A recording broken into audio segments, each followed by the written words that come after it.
Hi, రుచి అభిరుచి ఛానల్కి స్వాగతం. టుడే స్పెషల్ మునగాకు ఫ్రై. ఈ మునగాకుతో పొడి కూడా తయారు చేసుకోవచ్చు, చాలా బాగుంటుంది. ఈ ఆకులో అద్భుతమైన ఆరోగ్య ప్రయోజనాలు చాలా ఉన్నాయి. దీన్ని సింపుల్గా మనం తయారు చేసేద్దాం. ఇక వీడియోలోకి వెళ్ళిపోదాం. Let's start. ముందుగా మునగాకు తీసుకున్నాము. వాటిని బాగా ఒలుచుకొని శుభ్రంగా కడిగి దీన్ని ఉడకబెట్టుకోవాలి. స్టవ్ మీద దబర పెట్టుకొని దీనిలో వేసుకుంటున్నాం.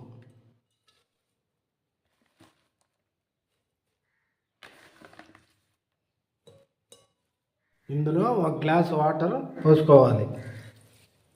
ఇప్పుడు మూత పెట్టుకొని ఒక 15 నిమిషాలు ఉడకనిద్దాం.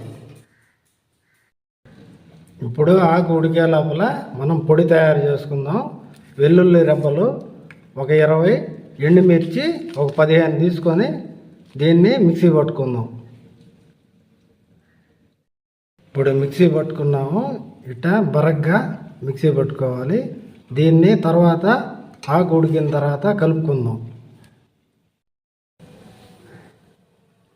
ఇప్పుడు 15 నిమిషాలు అయింది. మూత తీసుకొని ఇందులోకి నూనె 1 స్పూన్ వేసుకోవాలి. Salt 1 spoon.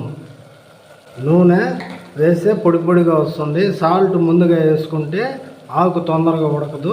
అందుకని ఇప్పుడు వేసుకొని మళ్ళా నీరు ఇంకిపోయేదాకా బాగా కలుపుకుంటూ ఉడకబెట్టుకోవాలి. ఇది మునగాకు తొందరగా ఉడకదు, కొద్దిగా లేటు. ఇప్పుడు మళ్ళా మూత పెట్టి ఒక 15 నిమిషాలు ఉడకనిద్దాం.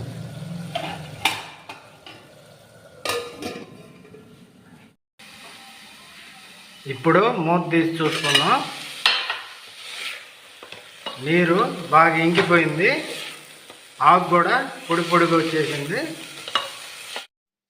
దీన్ని తీసి వేరే ప్లేట్లోకి ట్రాన్స్ఫర్ చేసుకొని బాగా చల్లారనిద్దాం.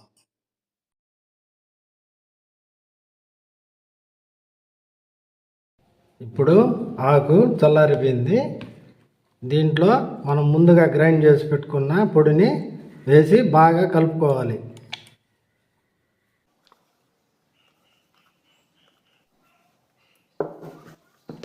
బాగా ఆకుకి పట్టే విధంగా బాగా కలుపుకోవాలి.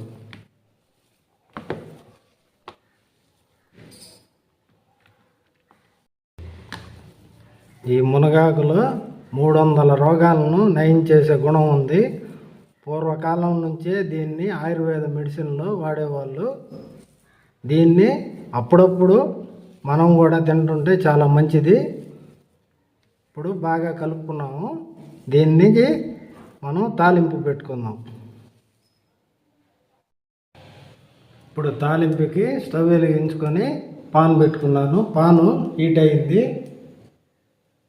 3 టేబుల్ స్పూన్ల ఆయిల్ వేసుకుంటున్నాను. ఆయిల్ హీట్ అయింది. ఇప్పుడు ఒక 20 వెల్లుల్లి రెబ్బలు వేసుకుందాం. ఎందుకంటే ఈ మునగాకులోకి వెల్లుల్లి ఎక్కువ పడుతుంది. వెల్లుల్లి వేస్తే కూడా చాలా టేస్ట్గా ఉంటుంది.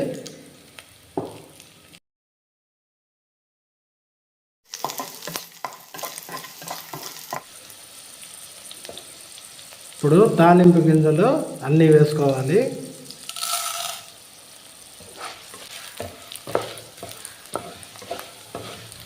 ఇప్పుడు తాలింపు వేగిపోయింది. ఈ మునగాకుని ఇందులో వేసి ఒక 2 నిమిషాలు కలిపి స్టవ్ ఆఫ్ చేసాము.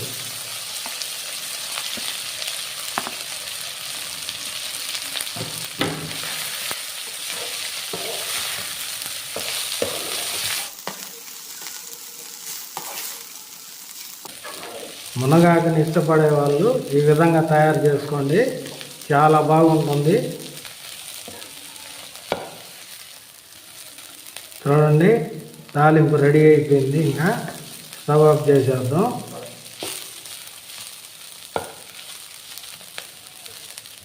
దీన్ని తీసి వేరే ప్లేట్లోకి ట్రాన్స్ఫర్ చేసుకుందాం.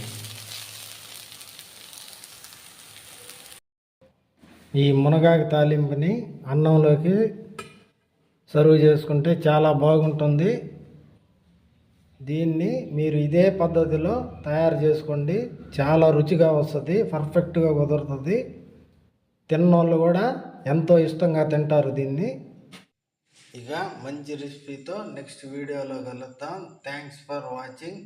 చివరగా ఒక లైక్ కొట్టి సబ్స్క్రైబ్ చేసుకోండి.